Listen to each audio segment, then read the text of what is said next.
Merci d'être là. On va parler de l'adaptation de l'aménagement du territoire à l'heure de la crise climatique. L'été qui se termine bientôt a montré que le changement climatique, ce n'était pas juste des projections, mais que ça commençait aussi, ça continuait à avoir des effets assez concrets sur le territoire et donc sur les infrastructures, des incendies, des inondations, l'érosion sur le littoral ou des éboulements en montagne montrent tous les jours qu'il faut prendre des décisions fortes, des investissements assez rapidement, pardon. Et du coup, pour en parler avec nous, je suis heureux de rassembler Valérie Basson-Delmotte, qui est paléoclimatologue, directrice de recherche au CEA, qui a été membre du GIEC de 2015 à 2023. Pascal Canfin, député européen Renew, ancien président de la Commission pour l'environnement lors de l'adoption du Pacte vert, et Nicolas Notebert, directeur général concession de Vinci. Peut-être pour commencer, Valérie Basson-Delmotte, vous pouvez nous dire où on en est du réchauffement climatique et comment ça s'est incarné cet été? En fait, on a réactualisé les indicateurs clés de l'état du climat et de l'influence humaine dans un travail scientifique publié en juin. Donc on en est en fait, si on va jusque fin 2024, à un monde 1,36 degrés plus chaud que le climat pré-industriel. Le rythme de réchauffement est encore plus élevé sur la dernière décennie que précédemment, parce qu'à l'effet réchauffant des gaz à effet de serre, s'est ajoutée la perte de l'effet refroidissant des particules de pollution. Les deux facteurs, en fait, jouent au niveau planétaire dans le sens du réchauffement sur la dernière décennie. Ce réchauffement, il est plus marqué au-dessus des continents qu'en moyenne planétaire. L'Europe, c'est le continent qui se réchauffe le plus. En France, on est déjà à plus de 2 degrés de réchauffement par rapport à la fin du 19e siècle. Donc une conséquence directe, c'est l'augmentation des vagues de chaleur, donc des canicules plus fréquentes, plus intenses. On en a eu 2 très fortes en métropole cet été. C'est également un cycle de l'eau plus intense, plus variable, avec notamment une aggravation des sécheresses des sols. Bon, ça a été le cas à nouveau cet été, donc des contraintes sur l'utilisation de l'eau, mais aussi lorsqu'on a des événements de précipitation, une augmentation des pluies extrêmes. Et puis le rythme de montée du niveau de la mer continue à accélérer. Et l'expérience de cet été, ça a été aussi une expérience de gestion de crise. Alerte orange et rouge, canicule, alerte et difficultés de gestion de feux de forêt de très grande ampleur en France, mais aussi dans d'autres pays européens et notamment au Portugal et en Espagne. Ce que l'on voit donc, c'est cette aggravation des impacts et ce constat que nous sommes en déficit d'adaptation, c'est-à-dire que les efforts qui ont été accomplis ne nous permettent pas d'assurer la résilience dans le climat d'aujourd'hui. Et pour moi, l'aménagement du territoire, c'est répondre aux besoins actuels et futurs en structurant l'espace, en organisant les usages. Et donc le défi, c'est dans le climat actuel et futur, penser et mettre en œuvre des aménagements qui soient à la fois décarbonés et résilients à horizon 2050. C'est du temps long, mais ça demande à être engagé maintenant. Et puis par ailleurs, ce que je veux souligner, je m'appuie d'ailleurs sur les évaluations du Haut Conseil pour le climat, c'est en fait un déficit chronique d'investissement dans la résilience des infrastructures. On a d'ailleurs un manque de suivi du coût croissant de maintenance d'un certain nombre d'ouvrages, notamment de transport, mais pas uniquement, dans ce climat qui change vite. Ces événements, vous m'avez fait la liste quand on a échangé pour préparer cette table ronde, ils ont impacté particulièrement vos infrastructures. Oui, je vais aller complètement dans le sens de Mme Basson-Delmotte. Je vais vous faire juste le bilan d'un été sur le réseau de Vinci Concessions. Petite fierté française, on est le plus gros réseau au monde d'autoroutes, 8200 km, et d'aéroports gérés par un partenaire privé, à peu près de 72 aéroports. En un été, c'est pas très long. On a l'autoroute à côté de l'Aude, donc on a une coupure de l'autoroute Toulouse-Narbonne sur le réseau Vinci Autoroute ASF. On a aussi une autoroute à Patras, derrière le plus beau pont d'Europe, qui n'est pas le viaduc de Millau, mais qui est le pont Rion-Antirion en Grèce. Juste au sud, l'autoroute a été coupée par les feux récurrents en Grèce. La ligne à grande vitesse Tours-Bordeaux, puisqu'on opère la plus grande infrastructure ferroviaire en concession au monde, a été coupée par un feu traversant en Charente cet été, coupure de la LGV pendant 1 jour et demi. Beaucoup plus loin, enfin un petit peu plus loin, l'île de San Vicente au Cap-Vert, puisqu'on gère les aéroports du Cap-Vert, a eu une tornade cyclonique qui a détruit pas mal d'infrastructures, pas de l'aéroport, mais qui a fait quelques décès. Si je remonte à quelques années, on a eu un typhon submersion qui a noyé l'aéroport du Kansai. On a eu la plus grosse tornade à Acapulco, qui d'habitude n'était pas dans les zones des tornades, qui montait à 280 km/h, là où vous savez que c'est le différentiel qui détruit beaucoup. Le précédent vent maximum avait été à 150 km/h. Donc il n'y a pas de doute sur les infrastructures qui a les impacts. La bonne nouvelle, mais j'y reviendrai, c'est que sans faire de mauvais jeux de mots, les concessions des boomers, c'était plutôt de plus en plus de travaux, de béton, d'élargissement, d'expansion de terminaux. Et les concessions d'infrastructures d'aujourd'hui, c'est de la résilience, y compris quand le trafic augmente peu. On a les moyens d'aménager très très vite, en début de période de concession, pour tenir les deux grands facteurs qui jouent pour nous les infrastructures. C'est d'abord l'eau, le fait que la charge hygrométrique augmente et donc il y a des précipitations de plus en plus violentes. Donc il faut dimensionner sur du centenal et maintenant millénial, et ça nécessite des aménagements assez colossaux. Les incendies, on en parlait, et le vent qui parfois va avec la pluie, parce que là, il y a des choses destructives. La bonne nouvelle, c'est qu'il y a des solutions, puisque comme on l'a traité, le monde a traité à très grande échelle le sismique, qui n'a rien à voir avec le changement climatique. C'est une affaire de dimensionnement, et comme le pensent les assurances, il vaut mieux faire très vite et très fort et aménager avec le poids des concessions dès maintenant, et ne pas attendre que les problématiques arrivent, bien sûr. Sur cette adaptation, la France est assez en pointe avec un plan national et une trajectoire qui est prévue d'être inscrite dans la loi.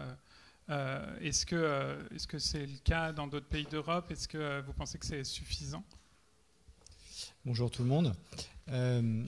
Alors, ce n'est pas suffisant, bien évidemment. On a clairement une montée en puissance de la prise de conscience pour des raisons évidentes, mais on est encore très largement aveugle.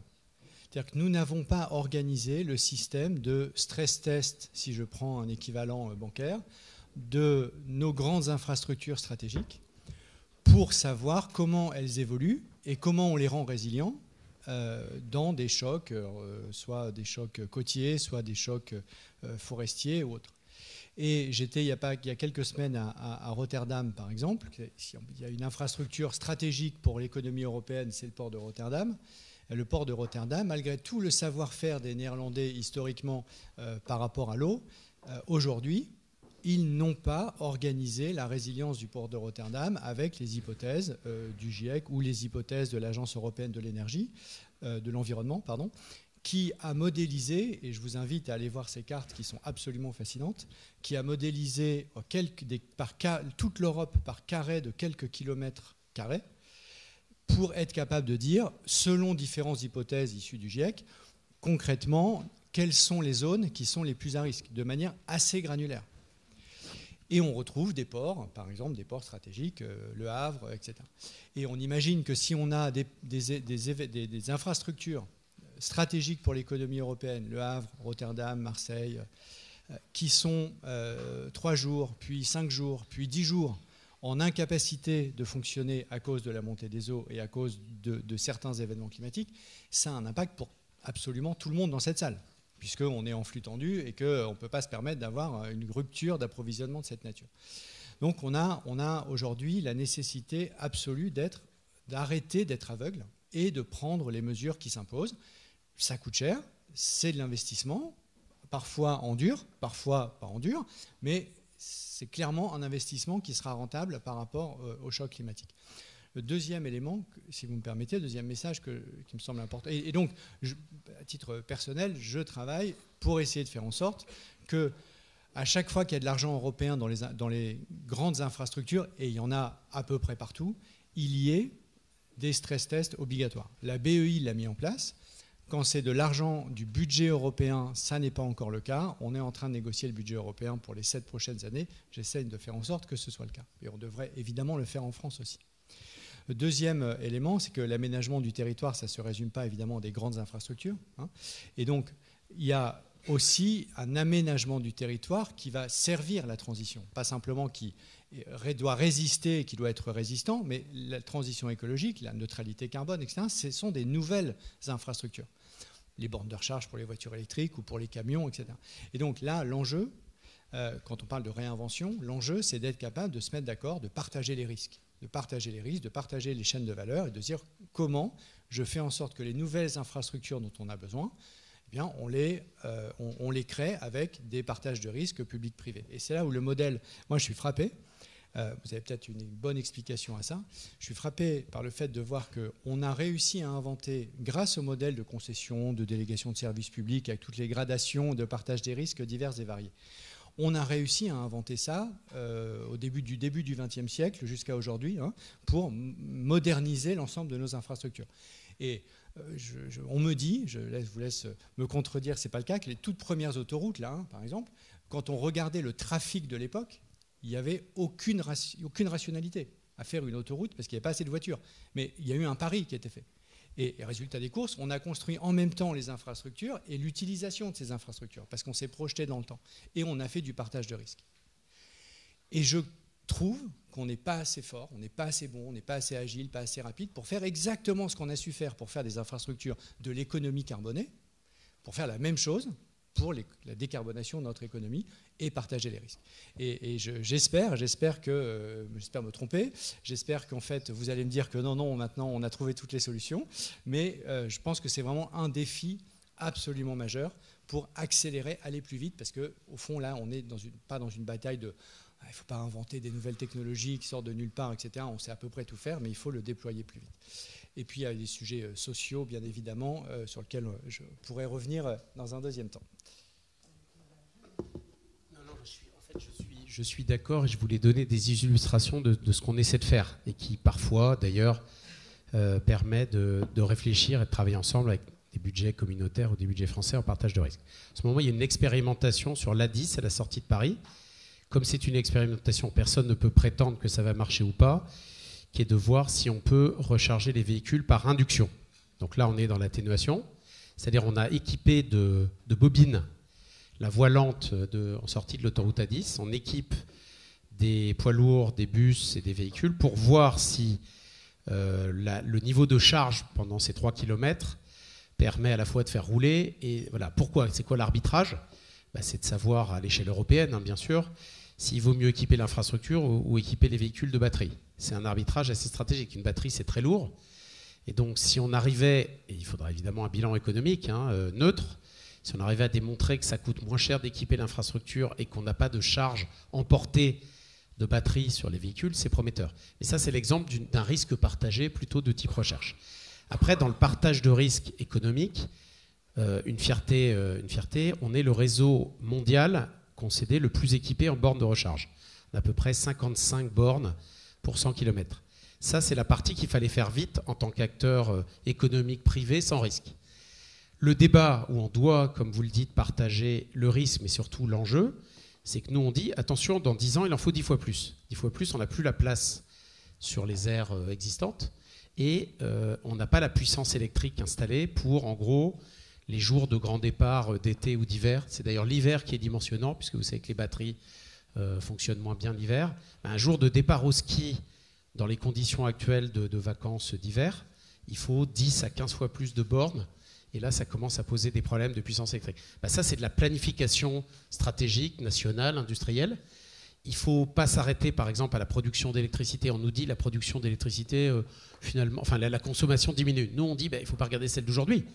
La transition énergétique va être électrique, donc il faut penser l'électricité dans 5 ans, dans 10 ans, dans 15 ans, qui, elle, va être beaucoup plus importante. Voilà. Donc je suis d'accord, il y a des enjeux de type marché immédiat, il y a des enjeux de partage, et dans ce moment, nous, notre message, il ne faut pas ralentir ou réfléchir, il faut accélérer. Il faut plutôt accélérer. Le véhicule électrique, comme vous l'avez dit, je crois, dans certains papiers, c'est une solution imparable, irrémédiable. Et donc, par exemple, la certitude d'être équipé en autoroute, c'est quelque chose qui rassure les concitoyens sur le fait qu'ils n'auront jamais de risque de ne pas faire les longs trajets en basculant sur le véhicule tout électrique, qui est la seule solution viable à court terme. Alors, si on élargit un petit peu la perspective, en fait, l'aménagement, ce n'est pas simplement les autoroutes, mais c'est l'intersection, en fait, bâtiments, transport, utilisation des terres, eau, contraintes sur l'eau, préservation de la biodiversité. Ça touche aussi, vous l'avez dit, aux aspects énergie, aux aspects déchets, par exemple. Et quand on fait le bilan en fait, des dernières décennies d'aménagement du territoire, on peut observer que ça a conduit à allonger les distances parcourues, que ça a été beaucoup pensé pour la voiture, que ça conduit à une artificialisation forte des terres. Et je veux m'arrêter à un moment sur ce point-là.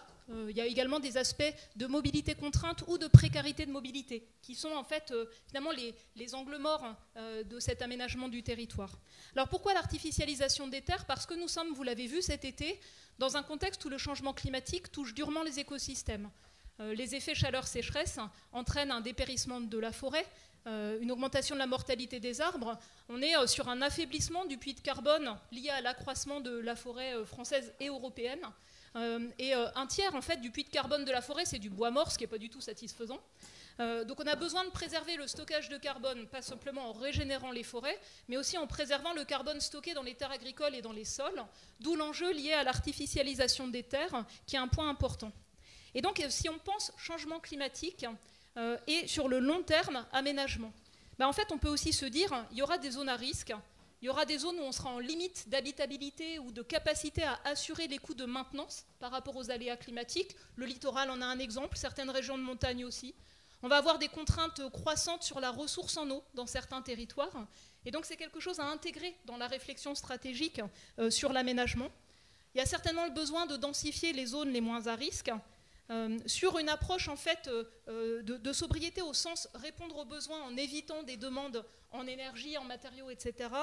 Rapprocher les distances domicile, travail, besoins immédiats, des enjeux liés au report modal, et puis des enjeux bien sûr liés à la maîtrise de l'artificialisation des sols. Ça pose des questions profondes en fait, sur la manière dont on pense l'aménagement, avec certains territoires qui deviennent moins attractifs avec une chaleur plus intense, d'autres qui deviennent plus attractifs. Vous parliez par exemple du ski, des vacances d'hiver au ski. On a quand même des contraintes très fortes sur le ski en moyenne montagne. C'est fini quasiment. Donc on voit qu'on va sur des choses qui sont un peu plus de niche ou un peu plus particulières. Et du coup, ça demande une vraie réflexion d'ensemble, finalement, sur ce que c'est en fait un aménagement décarboné et résilient à horizon 2050, un monde 2 degrés plus chaud, une France 2,7 degrés plus chaude. Donc ça, c'est le point que je voulais souligner. Et puis l'autre point que je voulais souligner, c'est qu'aujourd'hui, on estime que l'aménagement du territoire dans son sens large, c'est à peu près 10% des émissions territoriales de gaz à effet de serre. C'est tout à fait significatif. La moitié à peu près pour la construction et puis une partie non nulle pour l'artificialisation. Et donc on est sur ce double enjeu et qui est intéressant, je trouve, d'arriver à penser ensemble comment on arrive à décarboner avec des besoins de recherche, de développement et puis des choses qui peuvent être déployées rapidement et résilience. Le penser en même temps. Et je pense que ça, c'est justement à cette échelle-là, à l'échelle territoriale, qu'on a cette capacité à articuler le mieux ces deux défis. Vous avez, il me semble, travaillé sur un texte sur la restauration de la nature qui cherche un peu à préserver les sols de l'artificialisation. Exactement. En fait, ce qu'on voit se dérouler, c'est un certain nombre d'enjeux. On les connaît globalement tous, ces enjeux, parmi lesquels il y a la résilience des grandes infrastructures, on en a parlé.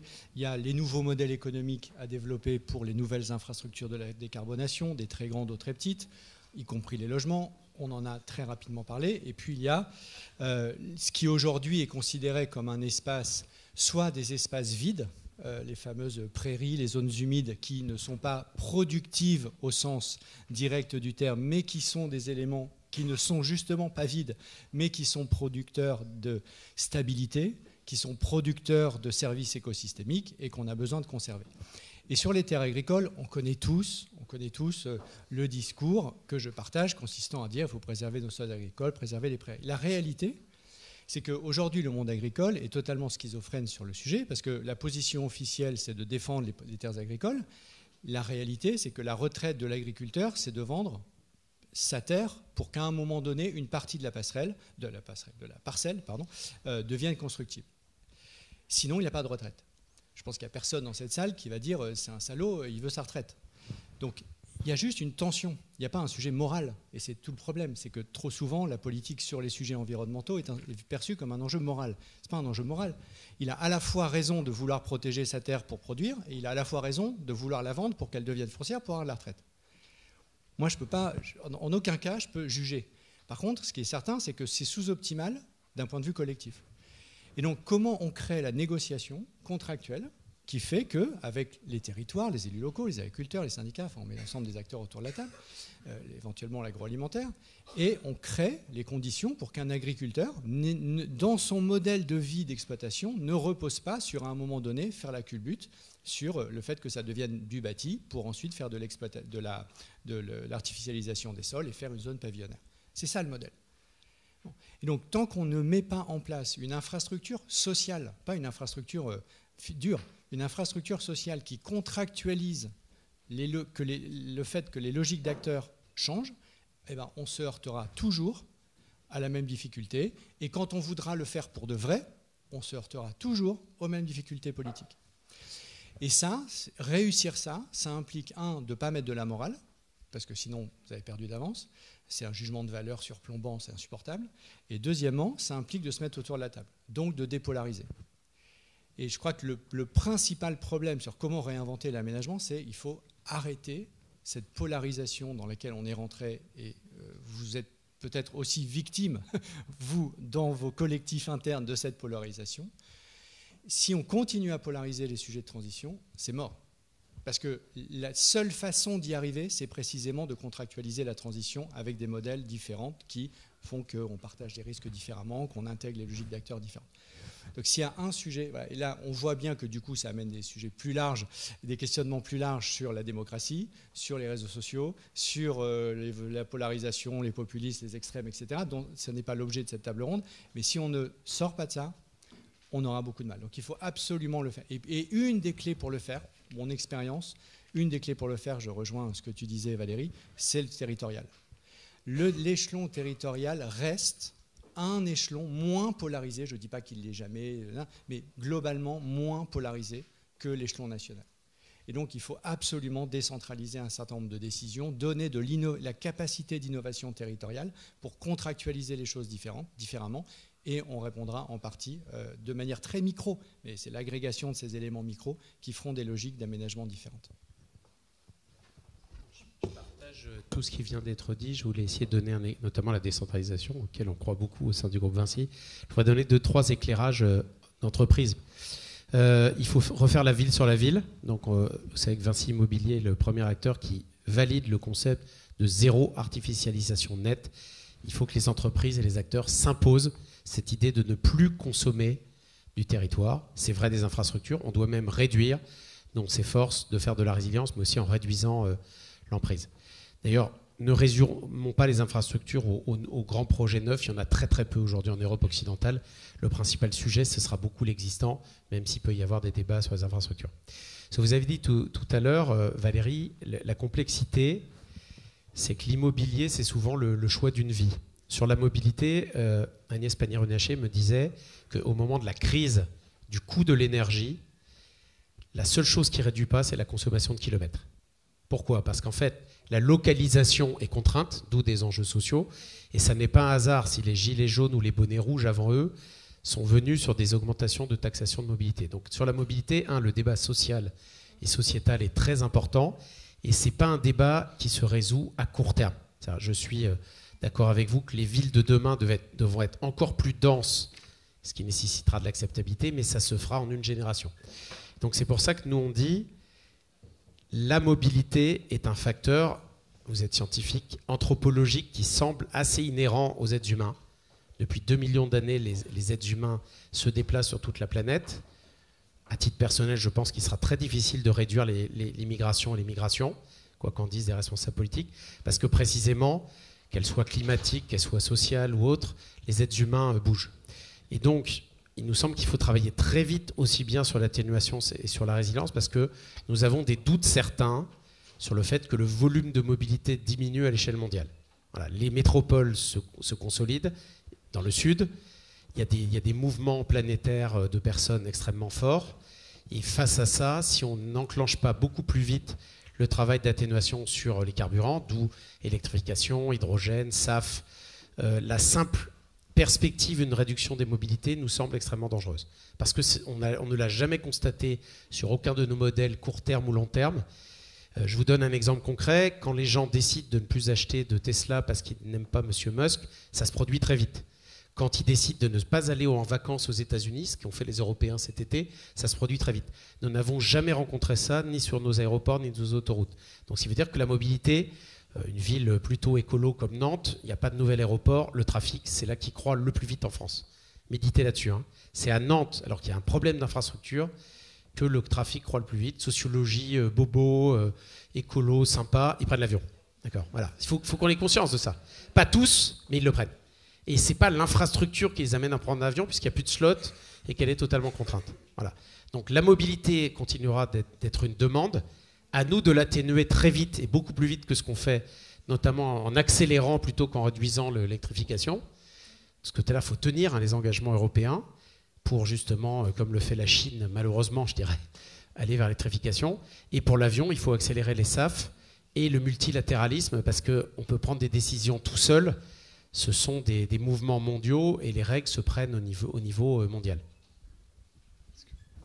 Oui, en fait, vous soulignez les enjeux de construire en fait une trajectoire bien pensée de réduction des émissions de gaz à effet de serre viable et faisable. Et en fait, on peut se poser la même question sur la construction des chemins d'adaptation. On a en fait en ce moment un besoin, je pense, de renforcer justement les délibérations sur ces aspects-là à l'angle territorial, et avec un enjeu d'arriver à mesurer l'efficacité d'actions d'adaptation. C'est un point sur lequel on a un déficit de connaissances. Donc moi je suis climatologue, nous on est capable de fournir une information en fonction du niveau de réchauffement planétaire, de l'horizon temporel, les probabilités d'événements, les trajectoires médianes. On peut aussi en fait travailler sur une information en appui à des stress tests pour des infrastructures critiques où on ne peut pas tolérer de défaillances ou qui sont essentielles pour un territoire par exemple. C'est compliqué, notamment en lien avec l'augmentation des pluies extrêmes. Il y a un gros travail à mener sur ce sujet-là, vous êtes directement concernés. Et finalement, la question de fond sur une adaptation efficace, c'est comment on arrive à réduire les vulnérabilités. Comment on les mesure, comment on les réduit, comment on contient les inégalités à l'intérieur d'un territoire ou entre territoires. Et ce point-là, je pense, c'est un chantier qui s'ouvre. C'est un chantier extrêmement important par rapport à des points que vous avez abordés précédemment, qui sont des sujets de cohésion de société, dans un climat qui change vite. Faire en sorte que les réponses qu'on apporte, elles permettent justement de contenir ces inégalités qui sont fortes entre territoires et à l'intérieur de chaque territoire. Est-ce que, je vais rester avec vous, est-ce que l'électrification qu'on a évoquée, pour vous, c'est une réponse suffisante? Vous avez déjà un peu évoqué le sujet en disant qu'il fallait rapprocher les habitations des commerces et des entreprises, en résumant pour réduire un peu les déplacements contraints. Là, en fait, où on dépend de l'automobile, bien sûr qu'il faut aller vers l'électrification des flottes, et donc avec ce défi de rendre accessible une mobilité électrique pour les personnes qui ont des revenus contraints. Ça, c'est vraiment critique. Et puis l'autre défi, c'est comment on électrifie le transport de marchandises, avec des vrais défis sur le volet poids lourd. Au-delà de cela, il y a toute la question des autres infrastructures, parce que ce n'est pas du tout la seule réponse. En réalité, c'est là où la voiture est le moyen de déplacement sans alternative. Mais on a aussi tout cet enjeu de favoriser les approches multimodales, avec également un besoin de renforcer, par exemple, les infrastructures cyclables en zone urbaine, périurbaine, qui peut répondre à des besoins de mobilité du quotidien avec des bénéfices en termes de santé, des coûts relativement abordables, mais comme un complément d'une approche d'ensemble avec la mobilité en commun, la mobilité individuelle active. En termes de santé publique, c'est un enjeu important. Et puis également donc, l'électrification en fait, des véhicules. Deux mots pour aller dans votre sens. Il y a des choses qu'il faut expérimenter plus vite avec les collectivités locales, je suis d'accord. Ce qu'on vient de faire qui marche bien, des parkings de covoiturage et des sites internet de rapprochement entre guillemets des travailleurs à proximité des zones d'autoroute. Il s'avère que dans notre réseau, nous, on a Nice, Aix-Marseille, Toulouse, Bordeaux, le sud de Lyon, le sud de la région parisienne, Nantes.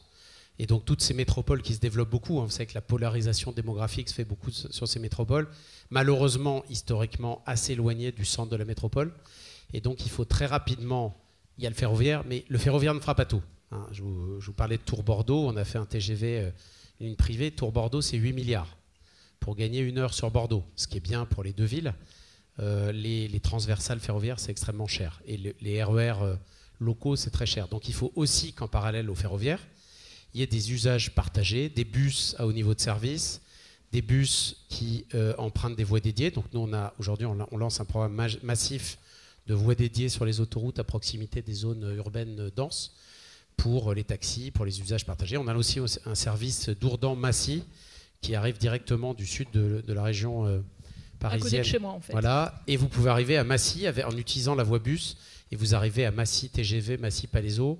Voilà. Donc il faut cette coopération des modes et où l'infrastructure a des moyens comme je l'ai dit sur les bornes, d'organiser ça. On teste aussi plutôt pour les personnes fragiles, je pense par exemple aux personnes dépendantes en zone rurale, des navettes autonomes.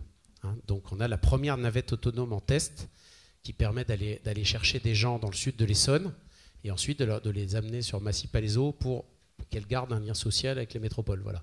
Donc ça évidemment c'est des tout petits volumes, mais c'est prometteur. Évidemment on teste pour qu'il n'y ait pas d'enjeu de sécurité. Il reste quelques minutes. Oui, disons que ce qui est intéressant, c'est qu'on brasse un certain nombre de solutions, d'options. L'enjeu, c'est évidemment, c'est le passage à l'échelle. Et sur la voiture, moi, je pense que de toute façon, l'aménagement du territoire est tel que l'idée selon laquelle tout le monde pourra se passer de voiture n'a aucun sens. Donc, il faut décarboner la voiture. Ça n'est évidemment pas l'alpha et l'oméga. Vous-même, c'est pas ce que vous dites. Donc, on n'est absolument pas dans une guerre de religion. Il faut additionner les solutions et pas les soustraire. Sinon, on n'a aucune chance d'y arriver. Et parmi les solutions, il y a la décarbonation de la voiture. Pour décarboner la voiture, je rappelle, puisque c'est un sujet qui, normalement, ne devrait pas donner lieu à autant de polémiques, et dans les pays où ça ne donne pas lieu à autant de polémiques, ça marche. Je rappelle que le Danemark est à 66% des ventes en voitures électriques, la Suède à 50%, les Pays-Bas à 50%, donc voilà, ça roule, ce n'est pas un sujet technologique. En revanche, dans les grands pays, parce que ce que j'ai cité, c'est des pays où la question de l'autonomie, etc., ne se pose pas, il y a un certain nombre de problèmes à régler, d'infrastructures, on en a parlé sur les charges. Et puis, il y a une question d'acceptabilité, de affordability. Et là, je pense que nous, on a inventé un truc, alors je sais que les constructeurs, certains sont pour, certains sont contre, qui s'appelle le leasing social. Et je pense que le nouvel enjeu, c'est de faire du leasing social sur les voitures électriques d'occasion. Pourquoi je parle de ce point particulier? Parce que, comme vous le savez sans doute, les voitures neuves sont achetées par des gens de plus en plus riches et de plus en plus vieux, ce qui ne règle absolument pas le sujet des actifs, et la moitié, c'est les entreprises, bien évidemment. Mais quand ce n'est pas les entreprises, c'est des vieux hommes blancs. Bon, d'ailleurs, il y en a quelques-uns dans la salle et je vais finir par en faire partie. Et donc, c'est donc pas de jugement de valeur, mais je trouve que c'est une donnée de marché. Bien. Et donc, si on veut résoudre le problème de l'auxiliaire de vie, le problème de la personne qui va d'abord conduire ses enfants à la crèche, puis etc., des horaires décalés, ça ne passera jamais par le marché du neuf. Jamais. Ça passera par la deuxième occasion, voire la troisième occasion. Et il se trouve que maintenant, on a suffisamment de recul, ce qui n'est pas le cas il y a 5 ans, pour structurer le marché de l'occasion électrique. Et ça, si on développe une offre, et on essaie d'y travailler, de leasing social pour structurer le marché de l'occasion électrique, et donc en visant des gens dont le revenu moyen est beaucoup plus faible que ceux habituellement sur le revenu du neuf, sur le marché du neuf, on favorise incontestablement la décarbonation des mobilités, un aménagement du territoire à l'heure de la crise climatique, et on réduit la fracture sociale. Et on envoie un signal de considération très important. Et je crois que c'est une mesure qui est, je pense, est très effective, efficace, et politiquement très importante. Et donc il y en a quelques-unes comme ça, et si on met tout ce qu'on vient de se dire autour de la table, qu'on réunit tout ça, qu'on additionne toutes ces solutions, moi, je pense que c'est possible. Je continue de penser que c'est possible, et je voudrais finir par cette note positive. Je continue de penser que c'est possible, mais il faut surtout, ne pas baisser les bras, et 2, travailler ensemble. Le mot coopérer qui a été employé par Valérie est clé, parce que chacun dans notre coin, on n'y arrivera pas. Merci, je crois qu'on va conclure là-dessus. Merci beaucoup à tous les trois.